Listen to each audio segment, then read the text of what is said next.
Coming up next on this special edition of SUTV News, many people hate needles, but we'll show you how to use them to relax. Plus, find out how you can make a healthy meal even with a full schedule. We've got lots of healthy tips and sessions for you here this morning and all afternoon. SUTV News starts right now.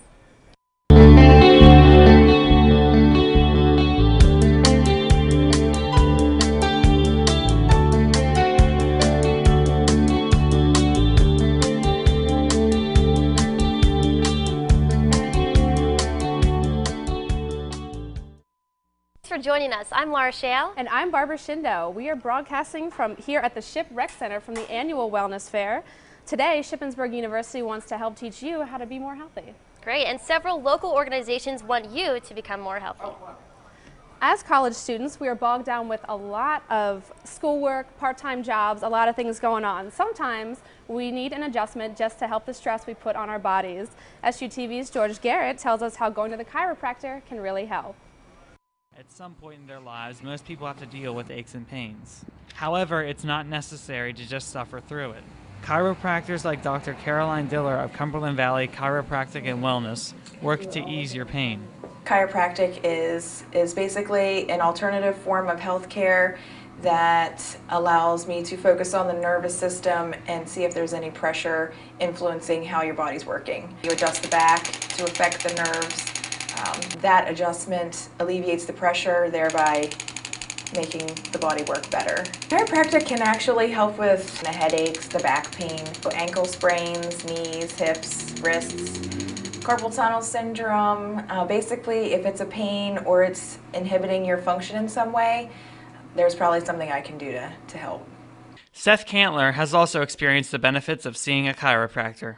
I've been seeing a chiropractor the last month and a half due to an automobile accident. I was hit from behind at a stop sign. I'm almost completely healed from the whiplash.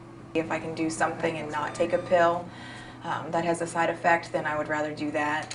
The patients that I see when they're older wish they would have done something about it when they were younger. What you do today affects you 20 years from now. For SUTV News, this is George Garrett. To keeping Raider Nation healthy. SUTV's Steph Horvat is here to tell us about some changes they're making and some new programs they're offering. Usually when students go into the Eder Health Center, they would fill out a card and wait for a doctor to see them. New this year is the self-care. Any student could come in without having to see a nurse or a doctor and just walk back, and you fill out a paper. If it's within 1 to 3 days, you just have common cold types of symptoms, you can go to the self-care unit and you can pick up cold medicines. Starting in the fall, students will be able to be tested monthly for TB. TB stands for tuberculosis, which is a respiratory illness. Another thing being offered this semester is Gardasil injections. Gardasil is for the protection from the HPV, which is a human papillomavirus. Happy to be able to vaccinate not only females on campus, but males as well. So if you're between the ages of 9 and 26, we can give you the vaccine, and it protects both females and males from genital warts. To take advantage of what else Eder has to offer, stop by anytime. I'm Steph Horvat for SUTV News. Steph, a lot of people think about staying healthy, they think about exercising.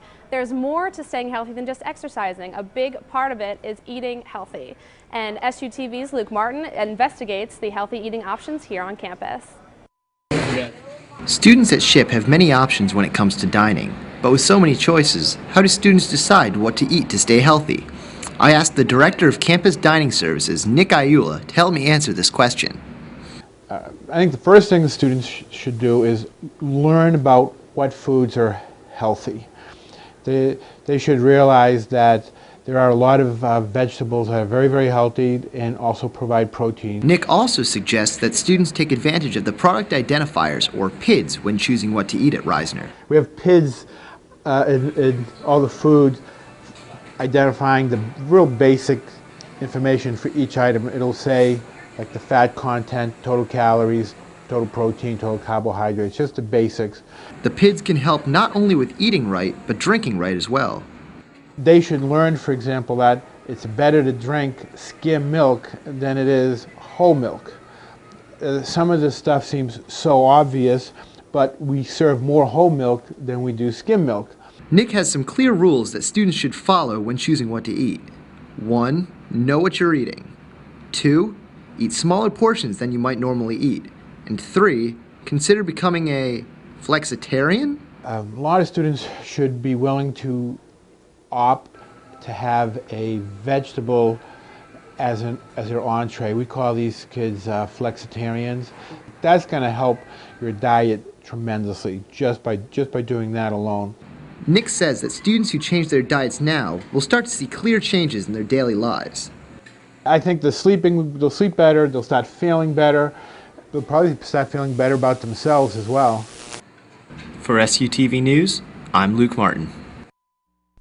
You've been finding out there are so many ways for students to take care of themselves. One way that's kind of nice is to get a massage. Let's take a look.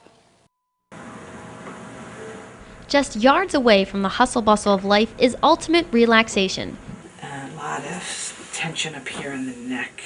In the hands of massage therapist Camille Bachman. Massage is, I think, a modality that it's for everybody. Camille provides massage to a wide range of clients, including college students. I think you can reward yourself. You're writing a paper, it would be a great reward system. I think it's great during finals week. Many students try to maintain a healthy lifestyle in the things they do, but sometimes it's good to relax and let someone else do for you. This is where massage therapy can play a role. The benefits of massage therapy are not just skin deep. They also include relaxing your state of mind to a point in which you can achieve full relief from the daily grind. Massages can be affordable for students, as they usually only cost $1 a minute.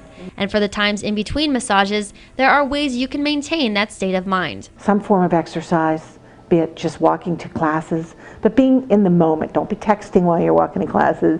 Don't be on your phone, because it pulls you out of what you're doing. As you get closer to the end of the semester, take a break from the books and reward yourself. Take a walk on the path to complete well-being through massage therapy. All right, well, I'm here with Karen Walker from Carlisle Regional Medical Center. Karen, just tell us a little bit about what you have to offer today. Well, we're doing heel screenings today, which shows bone density, and it's very important that anybody from 20 to the elderly have this done to see what kind of bone density they have. We have a lot of educational material to keep everybody up and, understanding what the intake should be for each age group. And why is this important for college students? Well, what we've been seeing as we've done different heel screenings at different health fairs, that a lot of 20-year-olds are having low bone density, which is very frightening.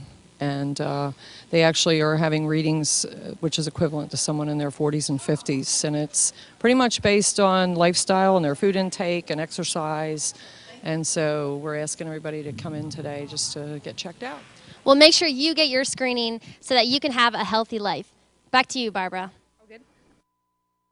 I could definitely use a massage right now, and I bet you that Mary Rose could too. I am here with Mary Rose Wilson, who is the organizer of the Wellness Fair. Good morning, Mary Rose. Good morning. So tell me, why have a wellness fair on campus? Well, I think worksite wellness is becoming more and more important, and what we do is we offer a lot of information for our faculty, staff, and students so that they can learn new ways to enhance their health and to stay healthy.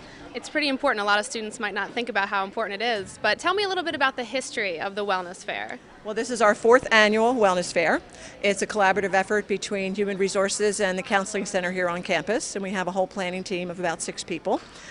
So we have been planning this every year. We get more vendors every year. This is the biggest wellness fair we've had so far. We have about 45 exhibitors here for this wellness fair, so we're very excited. And also every year we get more and more participation, so we're looking forward to lots of faculty, staff, and students coming in today. That's great. I'm sure there will be a big turnout. Now, you said there was a planning committee of 6. Tell me about the planning process. How long does it take to put together a big event like this? Well, we start actually with the roundup meeting from the last Wellness Fair, and then we really start meeting regularly in the fall. We started in October, and we were meeting monthly through the entire year. And then, of course, as we get closer, we meet more frequently, and then we're doing a lot of coordination by email and also reaching out to all of our exhibitors as we get closer. So when you start contacting exhibitors to come to Vend, how many months in advance does this take? So is this about a year-long process? We try to get them on the calendar in October or November if we can. There are some exhibitors that are last minute or new that we may schedule in January or February. So how do you feel on the day of? Are you nervous? Are you excited? I'm excited. I'm thrilled to have as many exhibitors as we have this year. We also have lots of freebies to offer, so we're hoping lots of students will take advantage. We still have lots of empty slots for 15-minute free chair massages. We have acupuncture if people want to try that. We also have nutritional counseling. So we're very excited, and we're hoping that students will come and check out some new things. So out of all of the vendors here, which ones are you looking most forward to learning more about or checking out? Well, we have some new exhibitors this year. We have a physical therapist that's new for us this year. We have a healing center down in West Virginia that offers relaxing retreats, so we're excited about them. And lots of exhibitors that come back every year, and I learn something new every year, even from those exhibitors. So tell me, what are you hoping that the students and the faculty, staff, people that visit the Wellness Fair today, what are you hoping they'll take away from it? I'm hoping they'll take away new information. We have things like sleep health. A lot of people don't think of that as part of their health. We have information about visual health. We have all kinds of information about nutrition. So I'm hoping that they'll come away at least with more information and maybe having tried something like a massage or acupuncture that they've never tried before. Yeah. Do you think you'll try a massage or some acupuncture today? I have regular massages, and these are some of my favorite therapists that are here today. What about acupuncture? Do you like the needles? They actually, you don't feel them most of the time. And so we're very pleased to have acupuncture here as well. All right, Mary Rose, well, thank you so much for being here today and organizing this event, and I hope that we have a great turnout for you. Thank you. Still ahead on this special edition of SUTV News, there's a lot more coming, and plus find out how these needles that Mary Rose and I were just talking about will help some students relax. More that and more to come from this coverage live from the Wellness Fair continues.